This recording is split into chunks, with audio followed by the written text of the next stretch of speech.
E aí, pessoal, tudo bem com vocês? Eu tô aqui para contar um pouco mais sobre a minha vida, um pouco mais sobre a minha história, um pouco mais de como eu cheguei até aqui, a esse momento em que você tá me ouvindo, e isso fala muito para mim, muito daquilo que Deus prometeu para mim desde criança, né? Eu já vou começar contando que eu sempre fui uma criança um pouquinho diferente das outras, né? Eu sou nascida e criada num lar evangélico, onde meu pai, que hoje é falecido, ele sempre fez parte do ministério junto com a minha mãe, e a minha avó são as minhas grandes referências, tanto na adoração, quanto na palavra, quanto no conhecimento, no entendimento de muito do que eu aprendi, com certeza, foi com eles. E hoje eles estão do lado de Jesus, hoje só minha mãe está presente comigo nessa terra. E eu, desde criança, eu sempre recebi muitas palavras. E em muitos momentos eu recebi muitas testificações daquilo que Deus já queria fazer com a minha vida. E uma dessas palavras, uma vez na igreja, e sabe aquelas crianças que... meu pai era muito assim, né, gente? A gente tinha culto domingo de manhã e domingo à noite. Então, assim, acabava o culto, tinha ensaio do louvor, meu pai era líder do Ministério de Louvor. E aí acabava o culto da manhã, tinha um ensaio, depois a gente ia almoçar e meu pai dizia: vai dormir porque tem culto à noite, eu não quero que você durma no culto. E eu, como uma boa criança, né, eu queria assistir as coisas que estavam eu queria assistir as coisas que estavam na televisão, eu queria ver Gugu, eu queria ver Faustão, e eu não queria dormir. E muitas das vezes eu fingia que estava dormindo e ficava com o olho assim apertadinho, mas vendo televisão ao invés de dormir. Quando chegava na hora do culto, meu pai me colocava bem na frente. E eu tinha que ficar acordada o tempo todo para garantir que ele não fosse brigar comigo. E em uma dessas vezes eu comecei a cochilar. E era uma vez que estava indo um missionário ministrar na nossa igreja a palavra. E ele parou o culto do nada e falou assim: chama essa garota aqui. Eu pensei, o tio vai brigar comigo.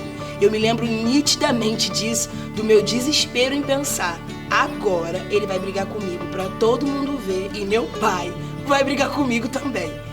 Ele me chamou na frente e ele pediu para que todos os pastores viessem à frente também.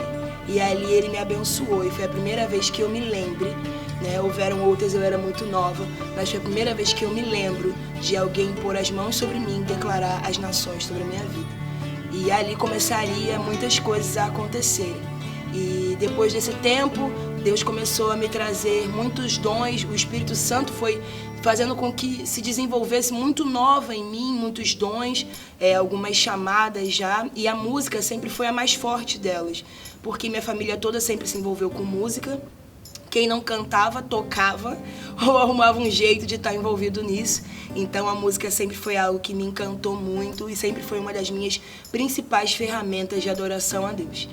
E conforme eu fui crescendo, né, quando eu me tornei adolescente, isso ficou um pouco difícil, por muitos problemas familiares, e pelo toda a confusão que é a adolescência, né? Eu não me desviei não, mas eu tive depressão e eu passei alguns bons anos que eu não me lembro da minha vida, particularmente, se você me perguntar, eu não vou saber te dizer. Mas eu sei de uma coisa: o Senhor estava comigo em todos esses anos, em todo esse tempo. E isso foi muito importante para a minha vida, porque foi o que me sustentou de pé no meio de todas as circunstâncias que aconteceram. E eu fui passando por todas elas, simplesmente buscando a presença e estando com Ele. Eu passei alguns anos em depressão.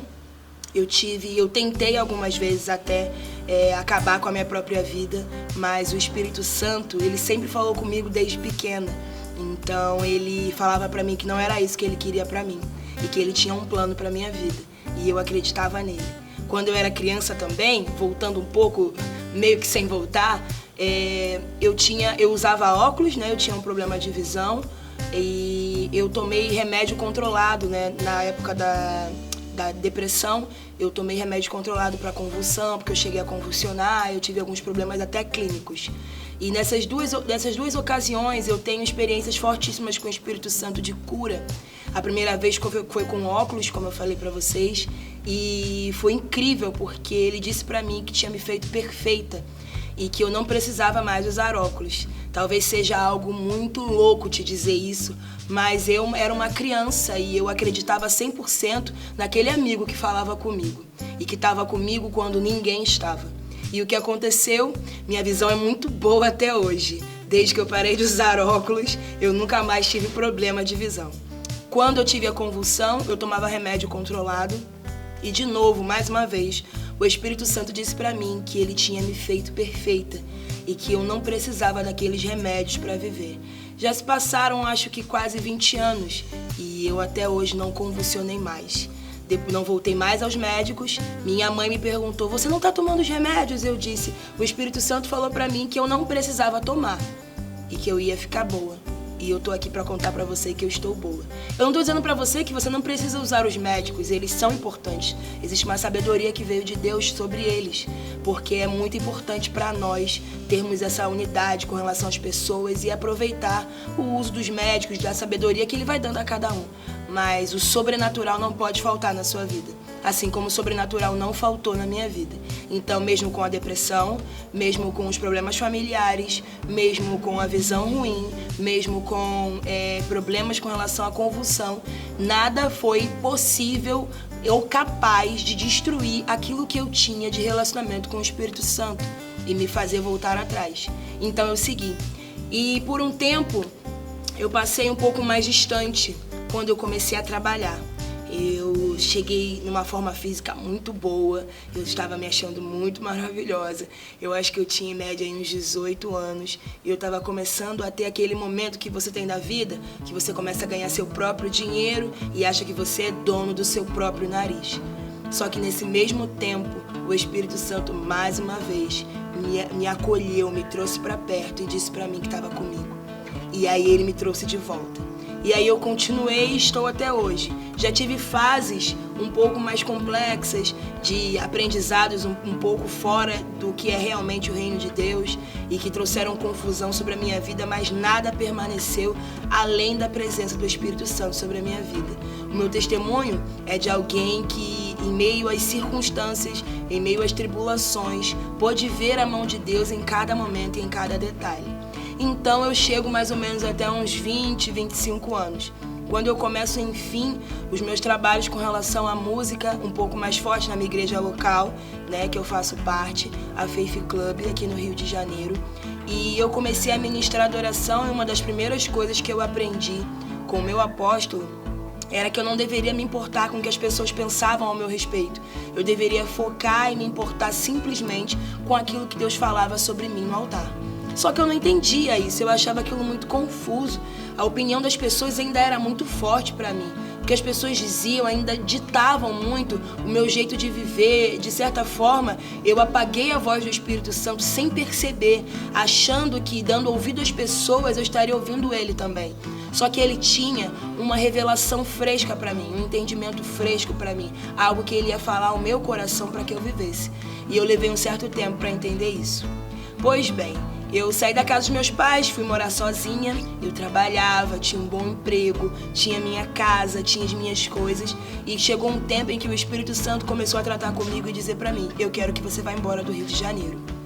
E aí é que começou toda a loucura, porque aceitar o desafio de sair do Rio de Janeiro era muito difícil, porque eu não conhecia ninguém em outra cidade que pudesse me suprir, me ajudar financeiramente. Aqui eu tinha emprego, eu tinha as minhas coisas e eu teria que realmente viver da fé, viver daquilo que Deus tivesse para mim viver naquele tempo.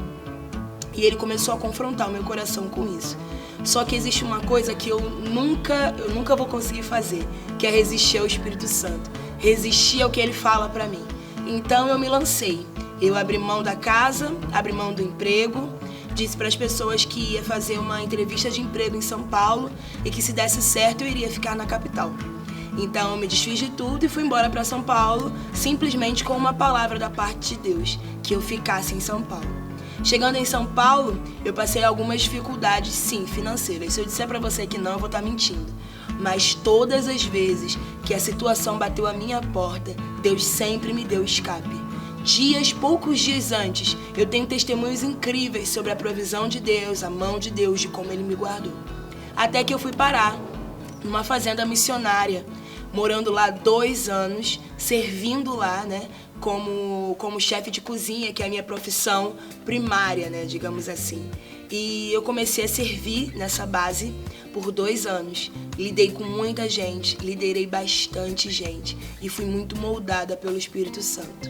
E então, quando as coisas estavam caminhando para ficar ainda melhores, ele mandou com que eu voltasse para o Rio de Janeiro. E o louco é que ele disse para mim: eu estou acabando o tempo com as suas mãos e estou começando um tempo com a sua voz. E na minha cabeça aquilo não fazia o menor sentido, afinal de contas, eu não tinha nada sobre música em lugar nenhum, eu só cantava na igreja e eu cantava na fazenda, então as pessoas não conheciam, só quem tinha intimidade e relacionamento comigo. Mas ele mandou com que eu fizesse isso. Então eu fiz. Mais uma vez, eu obedeci ele cegamente e vim para o Rio de Janeiro de volta. Chegando aqui, as oportunidades começaram a aparecer.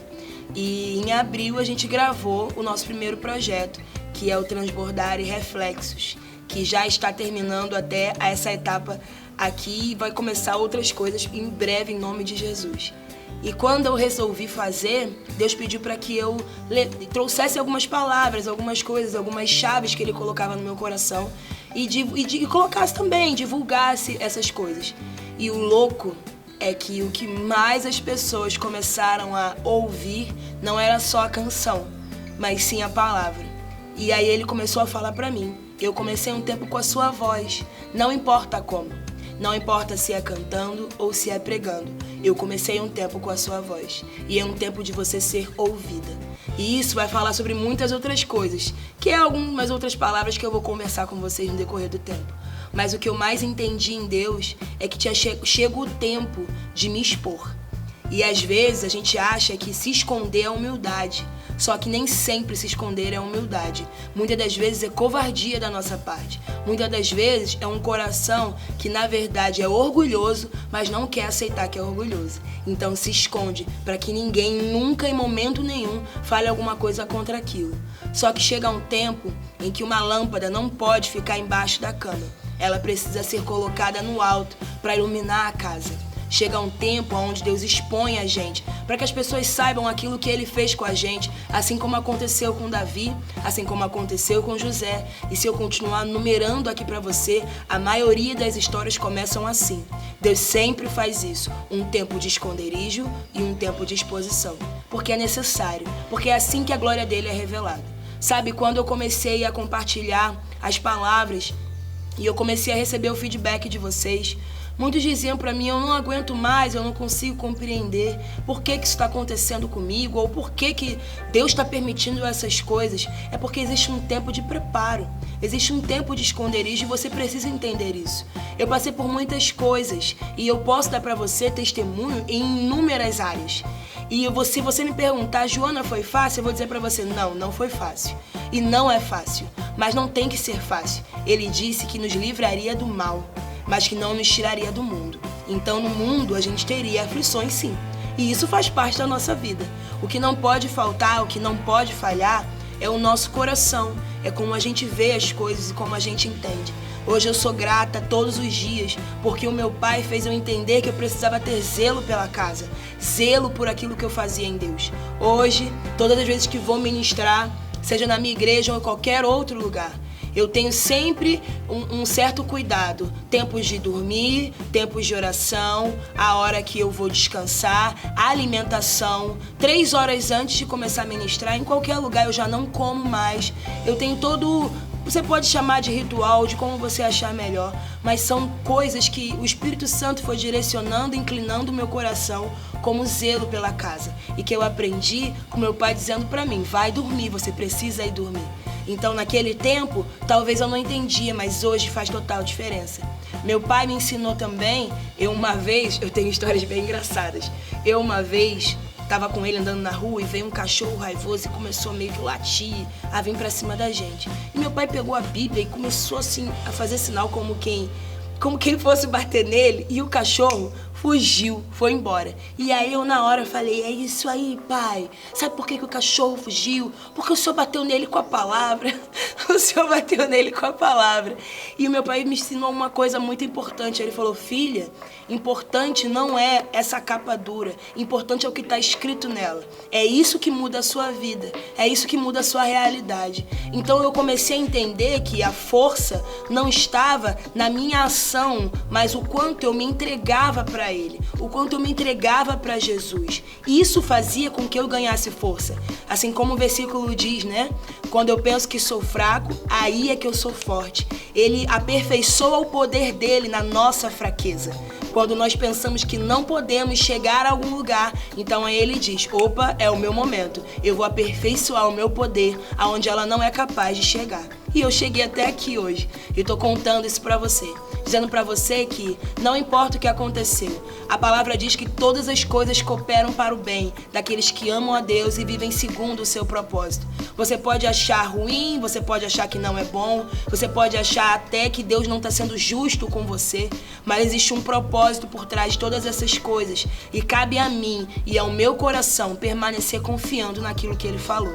Hoje a gente está gravando mais alguns projetos, mais algumas coisas, e a gente vai continuar liberando isso sobre a igreja, sobre a nação do Brasil e sobre aquilo que Ele me der para colocar as mãos para fazer. Eu continuo cantando, eu continuo adorando, eu continuo liberando a palavra que Deus coloca no meu coração e eu sou muito feliz, Mas isso aí é uma outra história que eu vou contar depois, como eu aprendi a entender e ser feliz em toda ou qualquer situação. Muitas coisas, gente. Então, eu espero que vocês tenham gostado. É um pouco do meu testemunho, é um pouco de como eu cheguei até aqui. Eu tenho uma grande satisfação em contar como Deus fez, como Deus tem feito na minha vida. Tem mais outras nuances dos testemunhos, né? Com relação a finanças, emocional, com relação a ministério. E eu vou contar isso no decorrer do tempo, porque senão fica muito grande também. Mas eu espero ter abençoado a sua vida e eu espero que isso se torne para você como um acalento nesse tempo. Eu não sei o que você está passando, se é bom ou se é ruim. Se é bom, aproveite. Não se preocupe com amanhã, porque basta cada dia o seu mal. Mas se for ruim, entenda. O choro dura uma noite, mas a alegria vem pela manhã, porque Ele é fiel para cumprir aquilo que Ele prometeu. Amém?